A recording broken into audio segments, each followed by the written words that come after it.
Incredible. So thank you, Michael.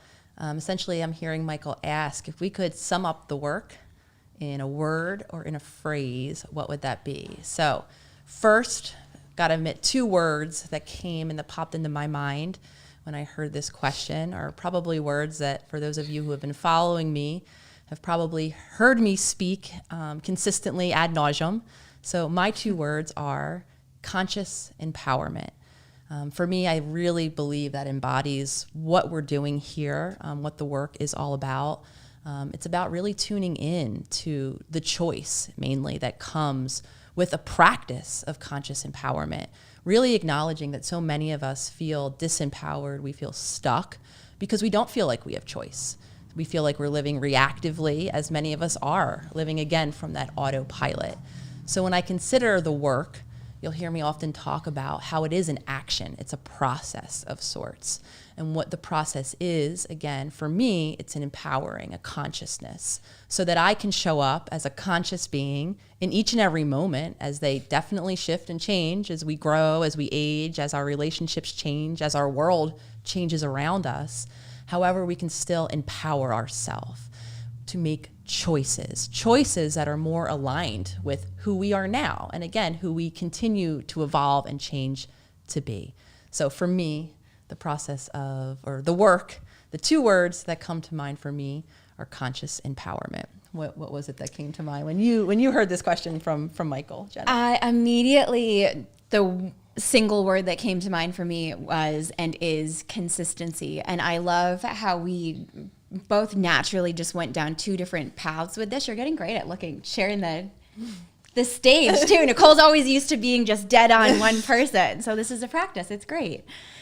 Consistency for me is kind of like the big macro house of everything. So the conscious empowerment that you're talking about, everything, all of the tools in the book, to me, literally live in this house called consistency, and all of these tools are inside of it. And without that consistency, nothing really changes or transforms. So this conscious empowerment, the tools that the book gives you, the doors that it opens to allow you to choose, to make conscious choice, to empower yourself, to heal, to go on this journey.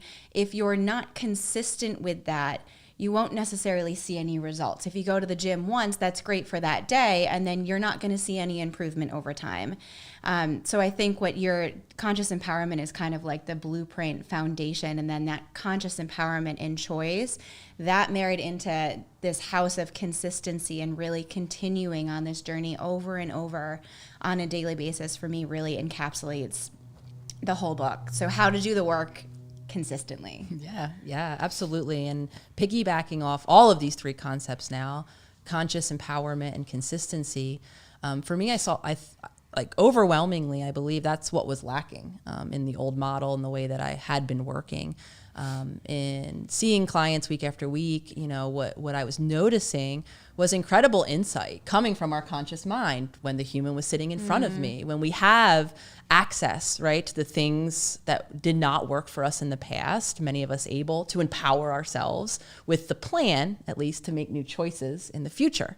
Yet what I consistently came up against in my own life, and I heard from clients, again, week after week, month after month, year after year, is how unable to build that bridge, how unable we pretty generally and universally as humans have increasing insight, yet can't create change. So for me, that's why I'm highlighting, right, the idea of consciousness. We need how to learn to create a habit of living consciously all of the time, and then piggybacking on that consistently outside of session. Because what I get similarly, like the gym example, like the therapy example, that's 1 hour out of many hours that we're existing in any given week. And what we're all, I think, becoming increasingly aware of, and actually a question that we're gonna present in a few minutes from someone else who called in, talked a little bit about why generally it is difficult to change for us humans. We don't like to go into that unfamiliar territory. So the pull to stay in those ruts is incredibly strong for all of us. So when Jenna's offering the consistent now application of new tools, new thoughts, new behaviors, it has to begin to lay down new habits just as consistently as those old habits were practiced for so many of us. So when we think of now those three words together, right? Conscious empowerment through consistency.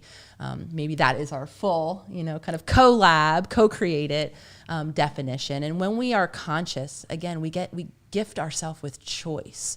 We can learn how to live in alignment for some of us with our passions, our purpose, the deeper things within us that we might not be living in alignment toward. And we don't do that, again, when we're operating from that autopilot, because we all know what's there. For many of us, it's those habits and patterns that haven't been serving us. So I think too, we all know a lot as humans. You know a lot.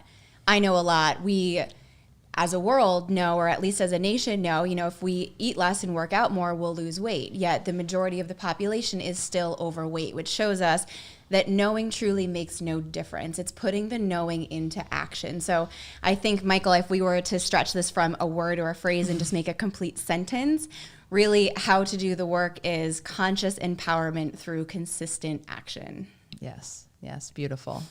So conscious empowerment through consistent action. Again, each and every day we put up the tools on social media. So those of you who are following along have probably heard this language before. And then, of course, contained in the pages of this book are the action plans. What are the steps? Each and every chapter, we talk conceptually. What is the ego? What is the inner child? How do these things show up in our daily life? And at the end of each and every chapter, there is that practical application. There is the how-to. There is how to make this now into a habit into our lives. So for those of you who have the book, might be working your way through those exercises, but to speak to Jenna's point, it is in action, right? Changing, building the bridge from insight into that conscious, empowered, consistent action where actually change first begins, the seed of change becomes planted, and it blossoms literally into transformation. I love it. I just got really excited about the book. If you're new to everything that's being said, you're in a perfect place to both learn it. And then when you get to those pages, at the end of a chapter, when you think, oh, this is amazing, I've learned something. Now, what do I do? You turn the next page and it really is a very practical application of, well, here's what you just learned. Now here's a way to apply it to your life. Yes. And before we dive into the next question, which we're going to do in 1 second, just a note on how to live with the exercises, right? Embed them in your life. Begin to practice them consistently. I often get asked, is there a golden number of how many days, right, I have to do this thing? There's no endpoint, right? Until this becomes an integrated habit, until, for instance, I learn how to live my moments consciously more often than not, that is when we end, right? So it's not really an end point. There's no 30 days, 60 days, check the box and I'm done. It's how long does it take me to integrate this into my now daily habit of being? So for some of us, that means sitting with these exercises. I know for me, as someone who discovered in my own journey of self-healing how unconscious I was living, how strong my autopilot was, I created a habit of consciousness for well beyond 30 days. So for those of you who have been going through the book, that building consciousness, those journal prompts right in the beginning around becoming conscious to ourselves. We are not our thoughts. Everything embodied in that chapter didn't end for me after 30 days. It's a lifelong habit that I'm still practicing. So just a note on how to use the exercises. These are lifelong exercises, which is why we often suggest starting with one area and really becoming good and consistent in that one area before we even build another habit. And again, we're going to dive a little deeper into change and all of that comes up along with change. But I just wanted to make that note before we dive into question number 2. So we have Monica. Monica. Thank you, Michael, for your question. Thank you, everyone who called in with your questions. Yes, thank you, everyone. I thank you for saying that, Jenna. We had such an overwhelming response, so many questions. As we often do, we try to be intentional, picking questions that we think will resonate with the most of you out there listening, though there was so many questions, there were even too many to count. So thank you, everyone, who had asked your questions, and know that there'll be many more opportunities to call in to ask questions. It's definitely going to be a part of our podcast coming up. So let me know whenever we're ready, and we'll hear from Monica. All right.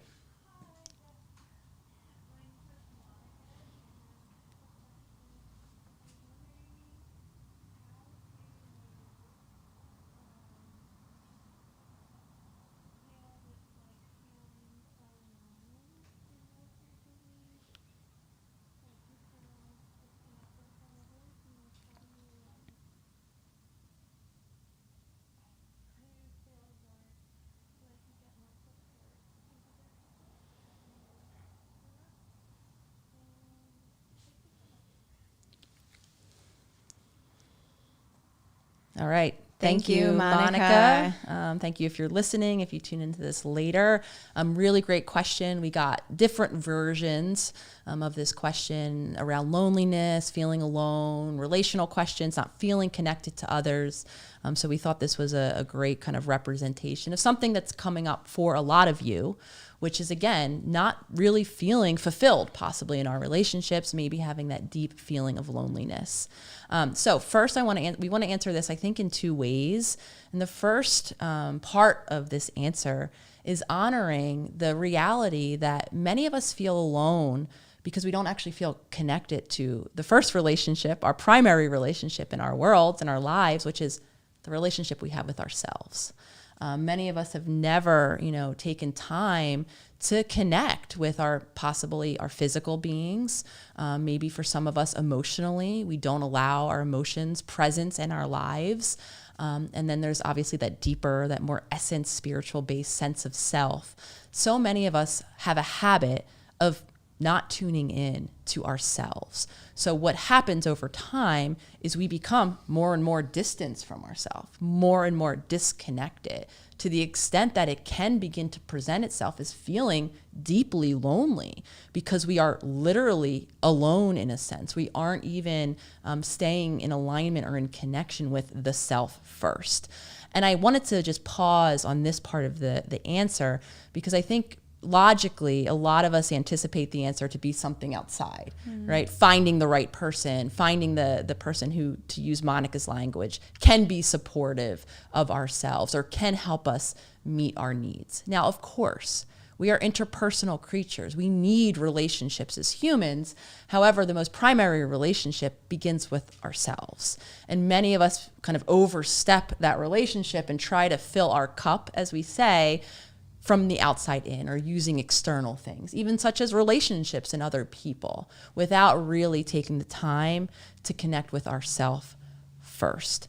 So reconnecting with ourself, what does that mean? That means honoring the fact that we do have needs. We're all living this human existence in a physical body that has differing, varying needs depending on who we are as individuals. We have different emotional needs, energetic needs. The things that make us feel are quite different than the things that make other people feel. Now, again, I believe that we all have a uniqueness or an essence inside that is us, that desires to express. And what a lot of us have done, again, is we've become disconnected from either of those areas of ourselves. We either hear our needs and continuously suppress or deny them, or if you're like me, you've lived life on a spaceship for so long, you have no idea what your needs even are. So honoring that for many of us, this becomes a process of cultivating that authentic connection with the self first. In the book, we devote a whole chapter on the topic of reparenting, which essentially is the process of doing just that, of acknowledging that we all have needs in all of those areas, physical, emotional, and spiritual. And again, it gives us the tools to begin the journey to honor those needs over time. So again, the first step of how do I become less lonely, how do I become more connected with others, is we become more connected with ourself first. I think what's important to note here too is that relationship to self. While some of you may not even realize that you don't necessarily have a connection or relationship to self, a lot of us do go through life on this autopilot, just living, being, I'm smiling Jenna, and I have some identity over here, not really looking at like the internal mirror of really, well, who am I? If I take away all of everyone else's identity and opinions and projections and ideas of me and my personality or whoever I am, who am I actually to me? And that can be, for the first time, very confronting or very uncomfortable if you've never truly sat to meet yourself, or you've only known yourself through the reflection of eyes of others or the thought or opinion of others. So I know for me too, this was just on my own journey. It was important to constantly remind myself that the discomfort of meeting myself was a a messenger in a way, and a very important door opening and an access for me for much, much deeper healing. It's easy for when something's new. I use the word discomfort a lot, but also really discomfort to me tends to translate into, oh, it's just new. When something's new, it feels very uncomfortable. And my immediate reaction is to just go and run away from it, not realizing at first if I'm not having conscious empowered choice, or I'm not sitting in conscious choice, which again is a practice, I may run away from it. And if I'm able to sit with myself first, sit in that discomfort, maybe even I'm just scheduled an afternoon alone by myself and I'm twiddling my thumbs, I don't know what to do. I feel anxious, I feel uncomfortable, I want to go do something else, but really sitting with and exploring myself, spending time with myself in the same way I would spend time with another person, or if I was watching a little child, how I would engage with them. Like Nicole mentioned in the reparenting chapter in the book, we talk about that, where it's quite literally reparenting little you. So a good way maybe to look at this, if you do struggle with or find discomfort in being alone or meeting yourself, is to imagine, like if I'm hanging out with me, I'm going to imagine little Jenna right next to me and just kind of explore, what do I like doing? What's fun? Do I want to be in nature? I'm usually always called to nature and trees. Do I want to do art, listen to music? Whatever it is, allowing myself, even if it feels uncomfortable, to just sit in that space and those moments with myself, maybe journal, maybe ask myself some questions and just explore. And to really note that anytime I'm feeling that physical ping or hearing that little voice, it's like, go distract, go online, go scroll, go do something else, to kind of have a little light go off that, oh, maybe that's that thing. Maybe that's that discomfort where I really do need to practice being alone and really increase my tolerance for that discomfort. And I want to just illuminate again here, it's really important to remember that this is a practice. If you're new to spending time with yourself, or really afraid even to spend time with yourself, please remember that it is a practice that when done consistently will lead you to the healing that you're embarking on. Yeah, thank you for that reminder, Jenna, because I think for a lot of us that do feel deeply alone, for some of us, alone is the most uncomfortable place to be. I know for me, the idea of stopping and being silent, or having a couple hours where it was just me at the beginning of my journey, I felt like I wanted to crawl out of my skin, because when I didn't have the external thing to put my attention on, for me, the endless to-do list, or even the other human, what do you want to do, Jenna? How can I service you in this to that moment? all the time. Right? And I have to look at me. For me, that was so uncomfortable because I felt it in my body. It feels different for each of us, but for me, it was almost like a visceral agitation. I quite literally felt to be crawling out of my skin. And usually that agitation was matched with racing thoughts. For me, again, all of the other things I should or could be doing, or worrying about what's happening because I'm not doing whatever X, Y, or Z is still happening in the world while I'm alone. So thank you for kind of highlighting that as we begin these new practices for many of us of reparenting, of cultivating an authentic, aligned relationship with ourself, where we acknowledge and honor our needs, for so many of us, that will be uncomfortable. One of my core narratives, so for those of you who are reading along, have probably met this narrative or heard me share it in the book, which is my chorus of narratives is around this idea of being considered, right? So even this topic itself of reparenting, right? To consider one's needs might as well have, right, ticked me off into that uncomfortable. Even looking right in the mirror and acknowledging that this being has needs, this being that is me, was my first kind of movement into that unfamiliar space. So up came all the resistances, all of the reasons why I should not be considering my own needs in this moment, and similarly felt incredibly uncomfortable doing so. So thank you for that reminder.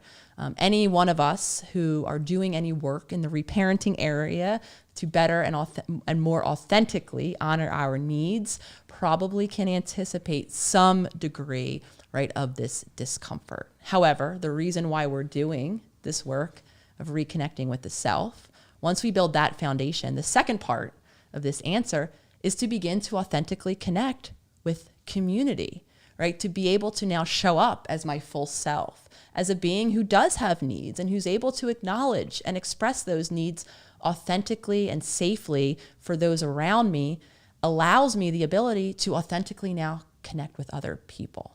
right? So back to Monica's question, which on the surface felt like this was going to be the answer. How do I authentically connect with others?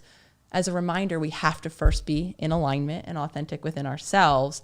Before then, I can, again, engage in a new process of authentically connecting with others. It doesn't, for many of us, come naturally. So far more of us are used to wearing masks, assuming roles, playing the helper, the caretaker, the million ways that we show up in relationships, which might not be fully in service of our needs. So the final chapter in the book, very intentionally, once we do the work of healing, what we're doing is building the foundation so that we can stand and embrace our authenticity so that we may then connect with the community around us. The final chapter, entitled Interdependence, is just that. How do I now show up in my authenticity for others to see, to support others, to engage in more truer relationships with others, which is what I believe all of us are intending to do. It just so happens that in that chapter, for those of you who read along, you will meet me. The character of Jenna and how our paths first began to cross, of course. But the reason why she was included in that chapter was from, similar to Monica, a very deep sense of loneliness that I was feeling myself, based on, yes, a lack of connection with the self. I had done the work of healing. I'd been reparenting. I did feel like I was beginning to express myself authentically, and I wanted other people. I was starting to actually feel lonely for authentic relationships. And that's, of course, where Jenna and I crossed paths. She was doing her own work of self-healing and expressing herself as a whole individual. And now, of course, we have the opportunity, because it still does take work, for us both to begin to cultivate now together a more authentic relationship. That chapter gives me chills. The whole story does, really. I love this question, Monica, and I think a lot of us really can resonate with this, because it's, well, where do I begin? How do I meet my own needs? How do I have other people meet my needs? And really, it is such a natural flow, and that relationship with self first truly is the bridge to then being able to connect with others, having that community, having that support. I can't expect Nicole or ask Nicole to meet my needs if I don't yet know what my needs are.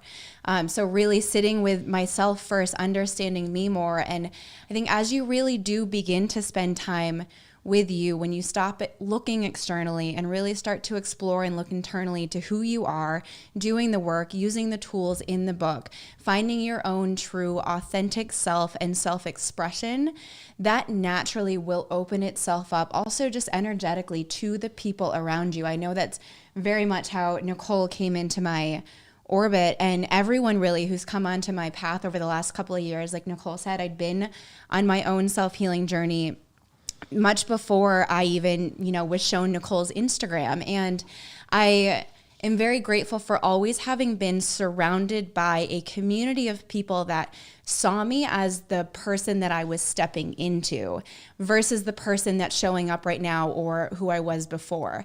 And those people didn't just come out of nowhere for me. I very intentionally put people and groups and organizations on my path where I was very intentionally challenging myself and sort of breaking myself open, learning my belief systems, learning my conditioned patterns, looking at like all of my wounds and traumas, and really facing all of the things that I didn't want to face or didn't feel like I wanted to, which really goes back to that discomfort. All of those moments when I was like, I don't want to look at that. I've run far away from everything up until 17-year-old Jenna and beyond. And it was really when I stopped and turned around and said, I'm actually going to stop building. I say this all the time. I felt like I was building a life on a foundation of sand. And I finally stopped doing that, turned around and looked at all of the things that I didn't want to, that made me uncomfortable. I really explored me, and I set myself up through doing that. I was able to express who I was authentically, what my needs were, what does matter to me. And when you do that, the universe really does align you with people who are on a similar vibration, a similar energy. who are on the same path. So naturally, as that happens, when you put one foot in front of the other, you will start to notice people popping up, even in this community. If you're on Instagram right now or on YouTube, you've got thousands of people online with you now in the community, in comments, who are on the journey with you. I know we have our Self-Healer Circle membership, where we're consciously creating and intentionally creating a space for us to continue growing and creating that community, because we do understand, like, when we started our journeys, it's kind of like, well, where is everyone? Which is the point of doing the work now. The more that you are able to show up, and then the more you're able to kind of take that leap. It is uncomfortable to express yourself vulnerably. It does feel like you're standing naked in front of a crowd sometimes. And when you're able to do that in a safe space, which is the community and the self-healers movement that we're creating, and that Nicole has so beautifully ignited in everyone, you'll start to see that you've got other people right alongside you who are on the same path. What you're highlighting here too, Jenna, is going back in a sense to question one, and how we answer that, right? Even this, the act of connecting with another human, is an action. You said something really, really, astute in the middle of that, which was to get a need met, we have to offer someone the reality that we have a need, right? We have to say something. We have to ask for support. We have to tell someone what's going on for us. People aren't mind readers. And again, for many of us, we do carry that belief into adulthood that people should just know. I've heard a million different iterations of this. If they loved me enough, they would know. If I was important enough, they would know. This idea that people, again, should just know. For many of us, that's a remnant of a time where the adults around us, the caregivers, did appear all-knowing, right? We had a need, we could barely communicate with them, and it did feel to some extent that they just knew. Of course, on a degree of attunement, we all had different caregivers. Though, as we evolve into adulthood, people don't just know. People are living lives from their own vantage point, their own point of view, and reacting to themselves in a way. So it is very difficult for someone to know if it's not spoken. So any of us that have that belief that others should know for whatever reason, if the love was enough, if the care was enough, if I was the right person for them, unfortunately, that's just not true. So it is an action, right, of showing up differently now in relationship to possibly ask for support. And this is where I continue to struggle. Being the human who at her core didn't feel considered, right? Showing up in daily service of considering myself is part of my journey. The other half of my journey now is to allow the relationships around me to be supportive to me, for me to experience the benefit of having authentic and aligned individuals. Yet, it is increasingly difficult for me to still do that, to say, hey, Jenna, I have a need. Hey, can you support me, team, or whoever you are, to speak, right? That from that vulnerable place, to speak the need in action is quite difficult. So asking for help, asking for support. If you are someone like Monica feeling alone, know that the second half of your journey means being vulnerable, asking for help. And then the second part, receiving. Letting someone help you, letting someone, right, take the stress for you, letting someone receive your emotion or hold space, letting yourself receive the help. And you can try on to, for me, it's saying, like, while it is difficult, also just switching the language of, yes, this is difficult, but why is this difficult? For me, and chances are, I think for many of us, difficult is usually new. It's difficult because we haven't mastered it yet. We don't know it yet. We haven't practiced yet. So even voicing, even just on a daily basis in our communication, I can't expect support from Nicole in a way if I'm not expressing it. She's learning my needs, I'm learning her needs. So there is a flow that happens in relationship to people, but there definitely are times where I think, like, why doesn't this person just know what I need? Why can't they read my mind? And I realize, they don't know me. They don't know my story. They only know the Jenna that presents myself as I speak to them. So it's also that action step that you're speaking of it's crucial here. And that difficulty of speaking up, I maybe would try on saying like, it's new to speak up. It's uncomfortable for me to speak up. And then also noting, oh, it's uncomfortable again. Well, now I'm back to that uncomfortable feeling. Okay, let's look into this, because chances are this is an opportunity to catapult me. So it's uncomfortable because it's new. If it's new in the direction I'm going, then maybe I should try speaking up, because it really does take something inside of you to ask for help, or to ask for support, or to ask for your needs, or even just sharing on social media. I know for me, I used Instagram for the past few years as a diary or a journal, and I would just share my journey along the way, and that's how I expressed outward to people, because if I didn't, there wasn't anyone else that I was speaking to. So really thinking, okay, this is difficult or hard. All right, well, it's just new. It's uncomfortable. So now I'm going to take an actual physical action. I'm going to write someone, I'm going to talk to someone, or I'm going to share something. Yeah, really, really beautiful teaching to make right here, which is that our language matters. Even the language that we're repeating in our minds matter. Catching yourself when you do say, maybe labeling it discomfort, or when we label it I can't, or notice the words that you're saying to yourself. Obviously noticing the words that you say outwardly, though for a lot of us, it's what is the dialogue? Are we negating this process for ourselves in our minds, or are we using language that might not be as empowering? And in the moments where we can, beginning to practice saying new things to ourselves and expanding from that kind of thought process, that can be incredibly, incredibly helpful. So speaking of discomfort, we have one more question. A question coming in from Debbie, talking a little bit too about the discomfort of change. So when we have Debbie queued up.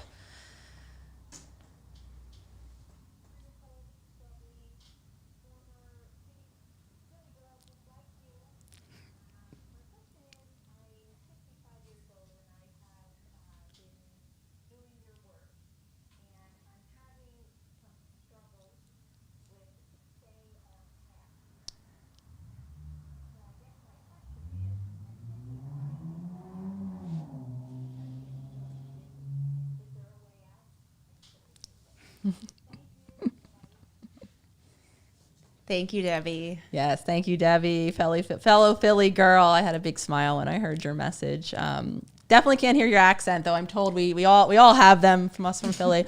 So thank you, Debbie.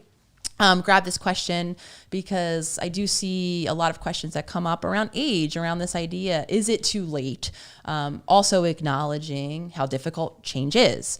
So first and foremost, like I said earlier, change is difficult for all of us humans. However, we can change from birth until now we know death. Our brain, our body is neuroplastic, which means just that. New neurons can begin to fire together and wire together. There was actually a point in time where we didn't know that to be true. We thought that our brain was fixed. We thought that our body was fixed.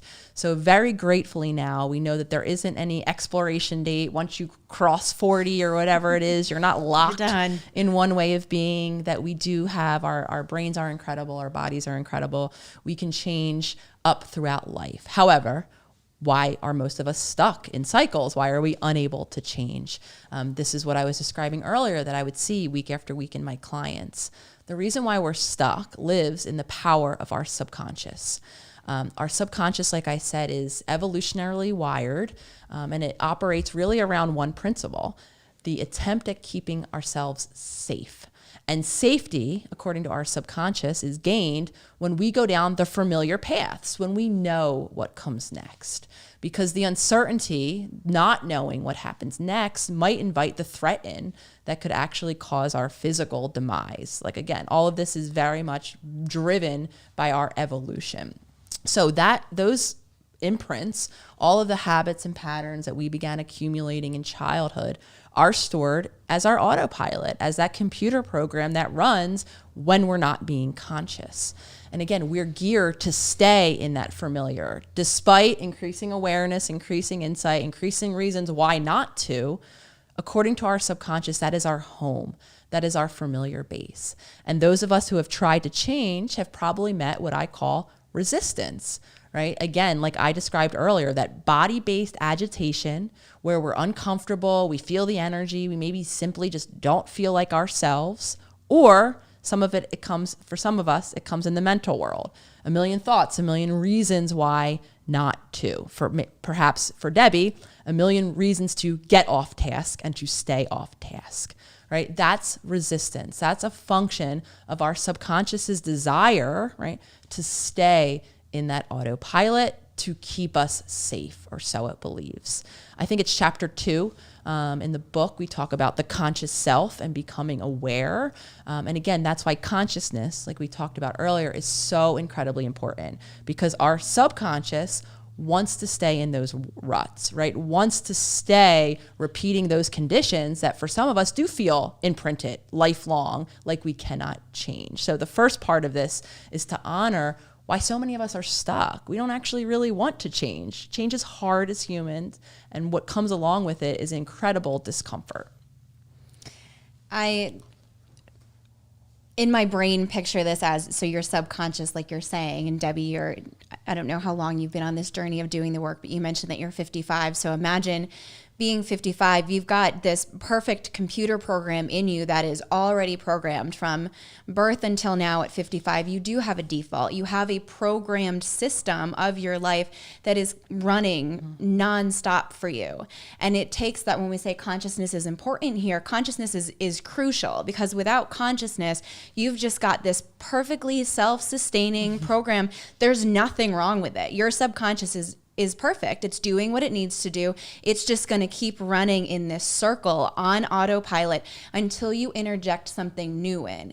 You can't interject anything new in if you do not have or are not practicing consciousness, which is just, while we say, oh, consciousness is important, or we may sound like broken records, consciousness is actually your golden ticket and your only way in to actually rewiring and reprogramming this system that your body has programmed, or your mind has programmed, for the duration of your life. So that consciousness, diving in with that, even just setting an alarm on your phone. I know we mentioned this in the circle throughout the day, where, an alarm goes off, and spending 30 seconds even just connecting back to your breath, connecting back to the present moment.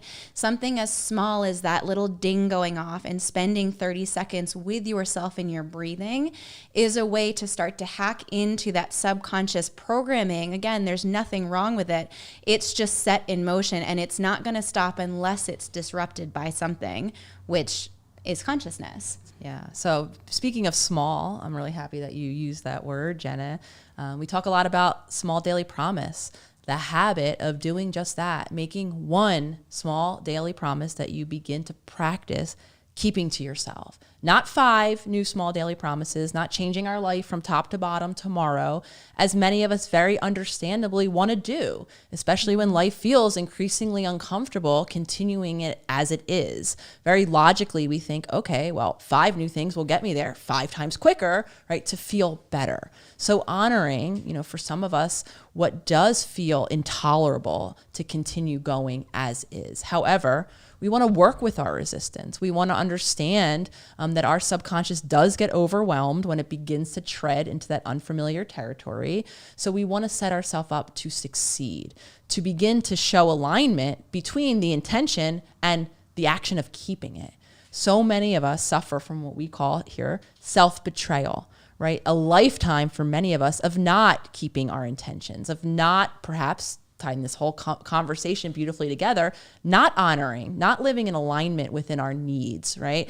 Intending to do a million things and still living in those old habits and patterns. So the way out, we really want to show alignment. We want to show ourselves now consciously that we do keep those promises. So the action of keeping them small, the more smaller, the more maintainable, the more attainable, I should say, our goals are, the better we set ourselves up to do what?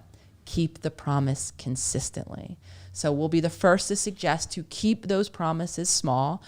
Debbie out there, feeling like you're getting off track, maybe scaling back, maybe refocusing on a foundation of just one promise that you begin to keep for yourself consistently. Because I know the byproduct of someone like Debbie or any of us living in self-betrayal, we begin to feel very disempowered. We lose all confidence in ourselves to keep our promises, let alone create change, right? I don't even show up for myself in the ways I want to, let alone change and create a life into the future. So we have to begin to rebuild that trust in ourselves. And again, the way we do it is by alignment. It doesn't actually matter. Here's the secret. It doesn't matter what the promise is. If you read the book, and if you were on the live event last week, I think it was, you met Allie, who created an incredible new life for herself around the small daily promise of 1 glass of water. Again, it doesn't matter what the promise is. It's the empowerment that comes behind living the process of keeping those promises. So we want to make the promise and practice keeping it despite the resistance that will be there. And no, Debbie, it is never too late to begin this process. Debbie, your question made me think of a quote. A friend gave me a journal with this quote written inside of it when I went on one of those, left the US and was gone for months on kind of like a find yourself. I just wrote in a journal and took photos every day for a while. This was years ago. I was very grateful to do it. But the journal, the point of this, the quote inside, if I butcher it, I apologize. I think it's Gino Diaz. And he says, if these years have taught me anything, it is this: the only way out is in. And it really strikes me because in your question, Debbie, you end it with, is there a way out? And immediately when I heard that, it just pinged that quote that was that trip. The whole point was, when the friend gifted me that journal, they could very wisely tell that, I was searching for something. I was on this very external pull, when the thing that I really needed, hence why it was in a journal too, was really to go in and really to spend time, like wrapping back to Monica's question and to Michael's, to spend time consistently going inward and meeting myself. So when we're talking about this consistency and this small daily promise, it also circles back perfectly to chapter 11, reparenting. So Debbie, on this journey, I feel stuck, or is there a way out? What do I do? How do I stay on track? It's just doing that thing again and again and again. We tell our circle members consistently, we'll give you prompts in your course each month. And if you set to do it for X amount of days or every day and you miss a day, that's completely fine. The important part is to then pick it back up again the next day. If you miss the next day, that's also okay. Go again the next day and the next day. And eventually you do start to build that momentum where it begins to carry itself a little bit lighter. Yeah, really, really great reminder there too, Jenna. Because when that confidence comes, you don't fear, right, falling off your habits anymore, right? I've gotten to the place for me where there are mornings where, I don't do all of the things that I know help me stay grounded and balanced. However, I've consistently done all the things enough, not done them, resumed doing them, that now I know that I now reframe it as it's a break, right? I might not be doing whatever particular action or daily, choice it is in this moment, though I have that confidence. That's what I was describing earlier. I no longer fear taking time off or honoring a moment or a morning or a day where I don't have the resources, right, to do the things that I should be doing. That's a byproduct actually of not staying committed to our habits from the beginning. In the beginning, there were many mornings where I didn't do all of the things. And I keep saying morning just for those of you listening, because the morning is the time where I can, for me, carve out time in my day to do all of the things that I know are helpful to me. In the beginning, there were many mornings where I did not do them consistently. Committing to that practice the next morning I had available to me helped me build that confidence. So now I'll be the first to admit, especially when things get busy, I tend to, shave things off of my morning routine that otherwise would be helpful to me. I no longer fear that spiral, right? I don't longer fear going back to that past self and living in all of those older habits. I know for me, that new choice to resume is right around the corner. So I love that reminder that there actually can be some value when we miss our habits or when we don't keep our promises in the beginning, continuing to remind yourself that each new moment, each new day, each new morning, wherever it is that you make those choices, is a new opportunity to actualize that promise to yourself yet again. And I'm remembering here too, when you're speaking on, if you've heard Nicole speak a lot before about neuroplasticity, I think this is important to remember when you start to get into that stuck again, or Debbie, you mentioned, being 55 or however old anyone is, thinking, oh, it's too late, or I started too late. Remember in that moment that this perfect subconscious programming, this computer system that you already are, at any given moment, you could be 95 and you do still have neuroplasticity where you are able to interject this consciousness and actually start to create newly and create a conscious life and a conscious practice. So also just remember that your brain actually is something that's malleable and can change at any given time when you choose to. Yeah, such a beautiful reminder. I mean, I think a brilliant point to end on, which is that we are all capable of so much within that basis of consciousness, right? Empowering each of ourselves with choice. Within that choice, we can begin to honor authentically what our needs are and show up in full self-expression so that we can be more intimately and authentically connected with those around us. All of this is possible. Wellness is possible, in our opinion, at any age. If you begin, right, to create a new habit of consciously doing the work to create that change. We all have that autopilot.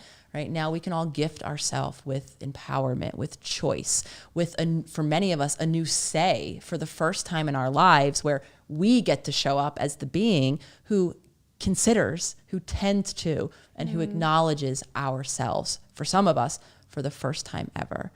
So for those of you who already have the book and are working your way through it, like I said at the beginning, this is a living, breathing, practice. I've already seen so many of you, going through it multiple times, pausing on chapters. I saw many of you acknowledging how difficult some of this content is, reading the chapters, having a lot of feelings coming up, knowing that all of this is part of the journey of healing. Hit pause if you're one of those people. If reading the chapters is bringing up some of the deeper wounding, right? Pausing there, tending to it, honoring whatever it is that is coming up for you. There's no time limit on healing. There's no linear, right, trajectory of healing.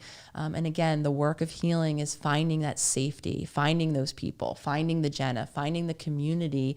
For many of us, that is part of the journey, finding the spaces where we can begin to experiment with these new ways of being. That's what the work is, beginning to practice something that is new, that is scary because it's new, and that is challenging because it's new. Though knowing on the other side of this newness, for so many of us can come such incredible transformation.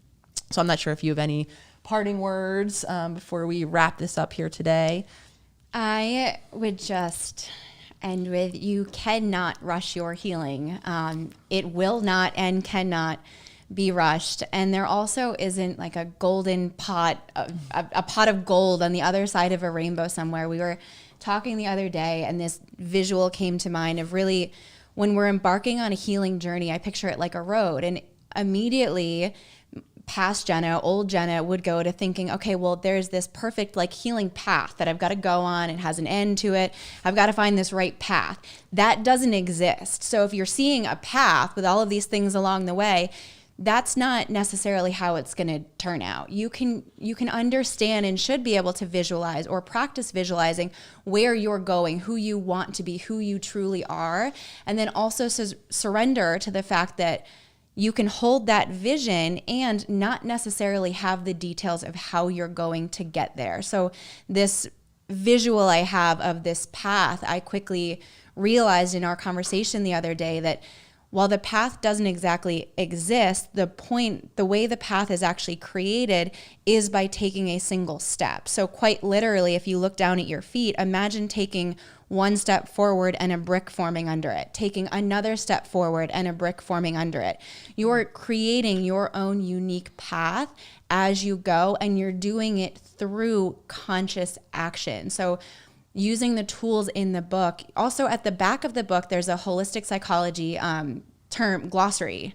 So any of the things that we're talking about here too, or if any words come up, we haven't referenced that much. At the back of the book, you can go to it. You can see like neuroplasticity is in there. It'll explain a bit. That was just a side note.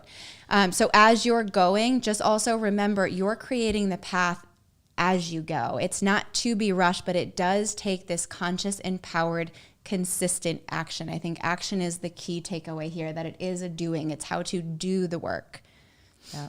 Yeah, but know, everyone out there listening, that there are so many people walking this journey of healing right alongside of you. You know, obviously different histories, different stories, though sharing, I think, that universal experience of change, and all of that comes along with it. So know that there are, if you are, you know, someone like Monica, feeling disconnected, feeling lonely, looking for your people, again, know that they are out there. Come visit us on Instagram and meet all of the other self-healers from around the world that are also walking their journeys of healing.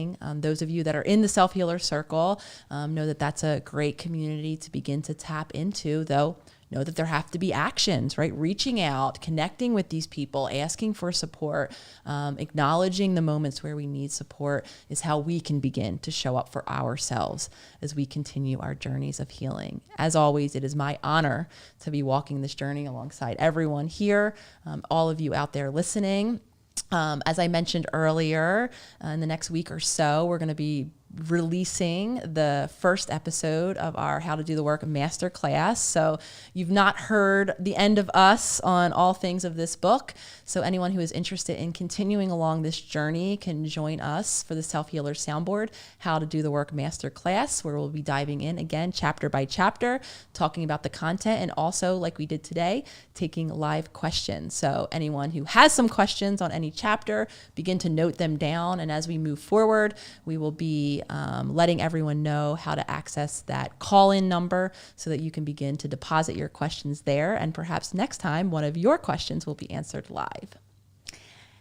If you do not yet have the book too, it is available at all international book retailers. So please search online. You can also look in the link in the Holistic Psychologist profile. We'll give you a few. And we've referenced the Self-Healer Circle quite a few times in our community there. If you would like to join the circle in the future, we now have a new process for that where it will be directly from the waitlist. So you can also head to theholisticspsychologist.com and join the waitlist for the Self-Healer Circle and join a growing community too, of support and others doing the work. Absolutely. So thank you, Jenna, for joining me here today. Like I said, you're going to hear a lot more about Jenna from Jenna. She'll be co-hosting the new Self-Healer Soundboard, so super excited for you to get to know her a bit more. She's definitely been an integral part of my own healing journey. So thank you for everything here and outside of here that you do.